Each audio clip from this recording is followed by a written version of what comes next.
A leading academic has backed calls from Liberal MP David Coleman for fixed 4-year terms in federal parliament. Mr Coleman, who retained the marginal Sydney seat of Banks in the recent federal election, says the move would provide more certainty for business and help governments implement economic reforms. Well, David Coleman joins us now at the desk, and I imagine that there would be quite a number of us among the community generally who might think that 4-year terms would be a good thing as well. I think that's right, and I think if you look at it from a common sense perspective and you say, well, look, what's a better system? A fixed 4-year system where we all know where we stand years in advance and people can plan on that basis, or a system where elections are held roughly every 2.5 years or so with a lot of uncertainty about the election date, which is better. And I think it's fairly clear that a fixed term would be better for the community, and certainly the business community is strongly supportive of that change because of the greater certainty that it would bring. All states and territories in the country have fixed 4-year terms except Tasmania.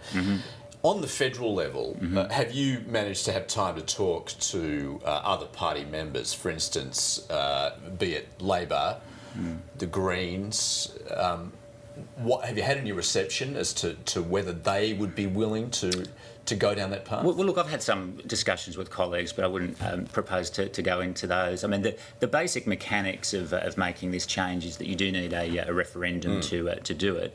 And as you know, it's not easy to get referendums passed in Australia, so it would require a wide degree of political support in the broader community. Because this was put to the Australian people in the late 80s, wasn't it? And was knocked back. A similar question was put, but there were some idiosyncrasies with that, and also it wasn't supported by the opposition at the time, crucially. So I think as a practical matter, unless you had the government of the day and the opposition of the day supporting the proposed change, it wouldn't be successful. And so it would need to be something which was bipartisan. Not everything needs to be a partisan dispute, and particularly issues that are about the structure of the system, which is what this is. We have our disagreements within the system, but there should be opportunities to work together on the structure of it. Can I just pick you up on that point? In fact, it was your party that knocked it back when it first went to the people. Do you have broad support for the idea in your party?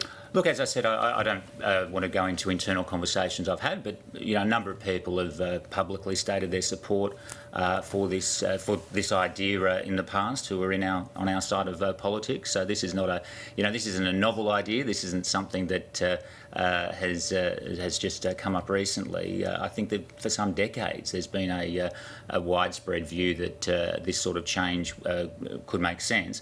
That's certainly my view very strongly, and it's something that I think we should pursue. What about in circumstances like we've just seen with our latest election, a double dissolution, failure to have passage of legislation through the Houses of Parliament? Yeah. Well, look, I think that if we move to a fixed 4-year system, fixed to the greatest extent possible should mean fixed. So the circumstances in which an election could occur outside of that fixed timetable, I think, should be very limited. An obvious one is a motion of no confidence being successful on the floor of the House of Reps. But if you look at, say, New South Wales, where for 20 years or so now we've had a fixed 4-year system, nobody is saying let's get rid of the fixed 4-year system and go back to how it was before. So it's always good to focus on the substance of the issue, and the substance of the issue here, I think, is it's very clear, certainly in my mind, which is a better system. There are some complex mechanics about making that change, and most critically the need for a referendum, but that's not a reason not to pursue it. And how would it apply to the Senate? Would you then push it out to 8-year terms? And do you think the public would be comfortable with that? Yeah, well, it's a good issue to raise. So as you know now, it's 6-year terms for the Senate, so basically 2 lots of the 3-year term for the House of Reps. So there's 2 options. One is that the Senate would be elected for 8 years, and the other is 4. Now, in New South Wales, the upper house is 8 years. In Victoria, it's 4. So both options have been used at the state level. 8 years is the closest to the current system in the sense that it's 2 times the term of the House of Reps.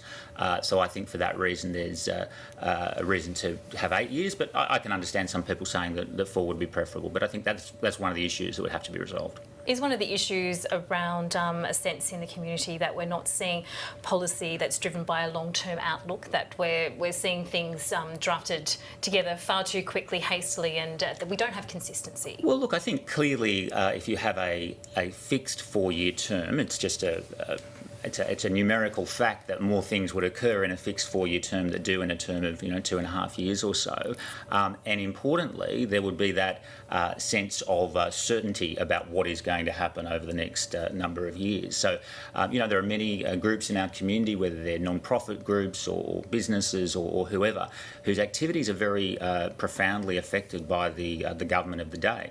And for all of those groups to be able to sit there with certainty and say, all right, well, we know for the next 3 years or however long remaining that this government will be in place, that's going to give them more certainty and allow them to conduct their activities with more confidence.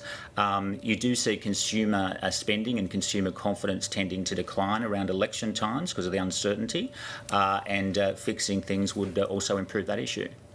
David Coleman, just before you go, I did want to ask you about, your side's back in government. You'd be pleased about that. Indeed, yes. There are some problems ahead for you, though, as far as the Liberal Party is concerned, and Malcolm Turnbull.